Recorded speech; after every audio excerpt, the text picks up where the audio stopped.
আজকে পুকুরে ছিপ দিতেই এটা কি মাছ ধরলো। So hello everyone, welcome back to my channel. আজকে আমরা সবাই মিলে বেরিয়ে পড়েছি ঘেরের পুকুরে যাওয়ার উদ্দেশ্যে।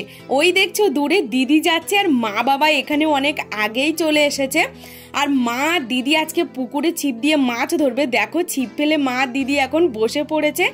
দেখা যাক আজকে কি মাছ পড়ে। আর এই দেখো পুকুর পাড়ে একটা কত সুন্দর গাছ হয়েছে, তাতে ফলও হয়েছে। আর আমার মা দিদির কিন্তু অনেক ধৈর্য মাছ ধরায়। দেখো কিভাবে ছিপ দিয়ে বসে আছে তককে তককে। আর আজকে ওয়েদারটা খুবই ভালো ছিল, হালকা মেঘলা ছিল, আর সাথে ঠান্ডা ঠান্ডা হাওয়াও বইছিল। এদিকে আমরা আসার আগে বাবা পুকুর থেকে কত শাপলা তুলেছে দেখো।